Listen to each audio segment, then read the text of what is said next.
¿Alguna vez se han puesto a pensar en cómo el cerebro agarra un verdadero caos de señales eléctricas y lo convierte en todo lo que vemos, oímos y sentimos? Hoy vamos a meternos de lleno en ese proceso fascinante, la decodificación neuronal. Piénsenlo un segundo. Ahora mismo, miles de millones de neuronas en el cerebro están disparando impulsos sin parar. Y el gran misterio, el verdadero desafío, es entender cómo el cerebro lee ese código para que podamos reconocer una cara, disfrutar de una canción o simplemente entender lo que estoy diciendo. Bueno, esta es la ruta que vamos a seguir. Primero, vamos a entender cuál es el problema de la decodificación. Después, nos vamos a un experimento clave con un mono. De ahí, vamos a ver qué nos puede decir una sola neurona, para luego ampliarlo a grupos de neuronas. Y al final, vamos a ver qué tan preciso es todo este sistema. Muy bien, empecemos por el principio.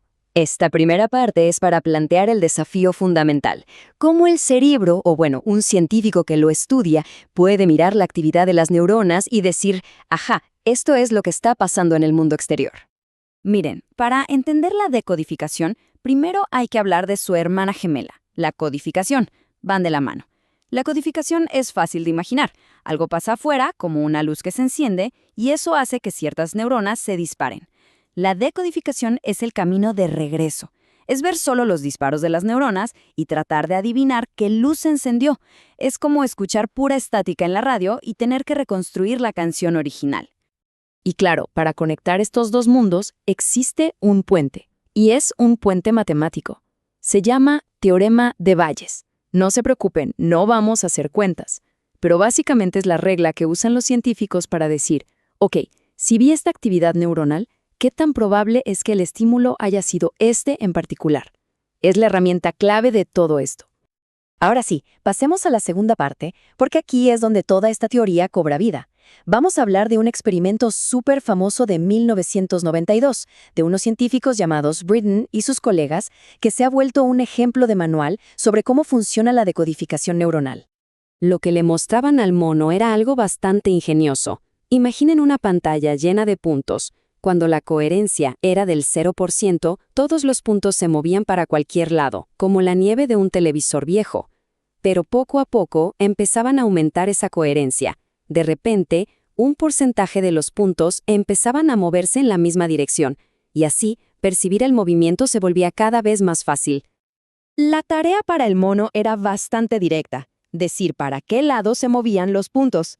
Pero mientras él hacía eso, los científicos estaban, por así decirlo, espiando la actividad de una sola neurona, en una parte de su cerebro llamada área MT, que es la especialista en procesar el movimiento. Y no espiaban a cualquier neurona, sino a una que tenía una clara dirección preferida. Pasamos a la tercera sección, y aquí es donde la historia se pone realmente buena, porque vamos a ver la cantidad de información que puede llegar a guardar la actividad de una sola de estas células. Lo que descubrieron era algo que se esperaba, pero que es fundamental. Cuando los puntos se movían en la dirección que a la neurona le gustaba, ¡pum!, su actividad se disparaba. Pero si el movimiento era en la dirección contraria, se calmaba. Esa diferencia, esa simple diferencia, es la base de todo el código que estaban tratando de descifrar. Ahora, para medir qué tan buena era esta neurona para distinguir entre las dos direcciones, los científicos usaron una herramienta estadística, con un nombre un poco complicado, la curva ROC. Pero quédense con esta idea. Es como si le pusieran una calificación a la neurona para ver qué tan seguido se podría adivinar la dirección correcta con solo mirar su señal. Y lo bueno de esta curva es que es súper fácil de interpretar. Todo se resume al área que hay debajo de ella. Si el área es de 0.5, es lo mismo que tirar una moneda al aire, o sea, no sirve de nada. Pero si el área se acerca a 1.0, ¡bingo!, significa que la predicción es prácticamente perfecta. Y aquí viene el momento cumbre, la comparación que lo cambió todo. Por un lado, tenían el desempeño del mono, usando todo su cerebro, sus ojos, todo su sistema. Y por el otro, el desempeño de un observador ideal imaginario, que lo único que tenía era la información de esa solita neurona que estaban grabando.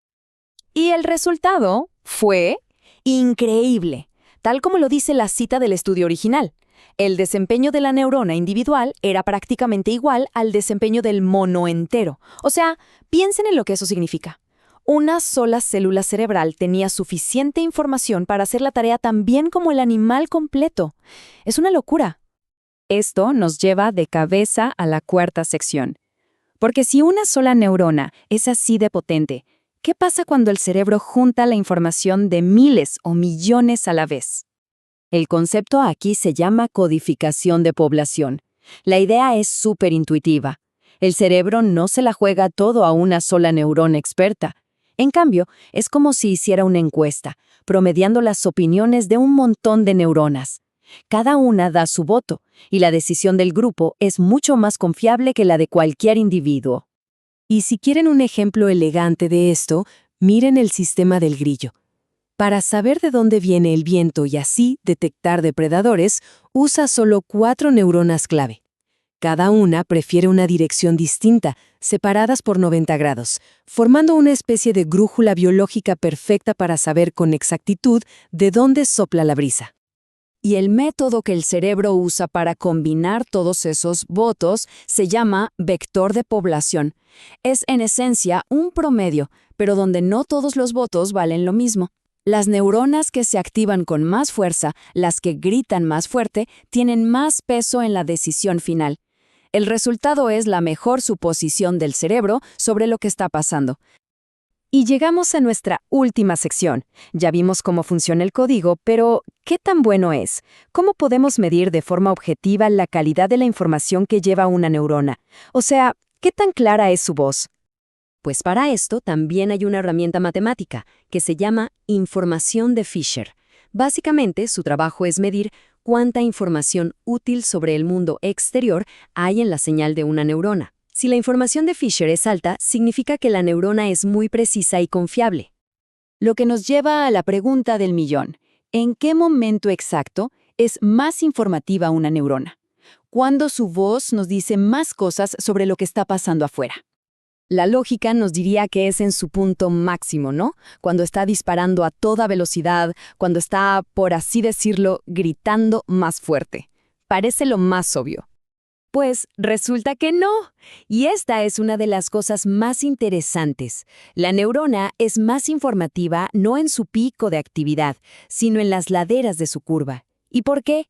Porque es ahí donde pequeños cambios en el estímulo provocan los cambios más grandes en su respuesta. O sea, no se trata de qué tan fuerte grita, sino de qué tan sensible es a los cambios sutiles. Ahí es donde está la información más valiosa.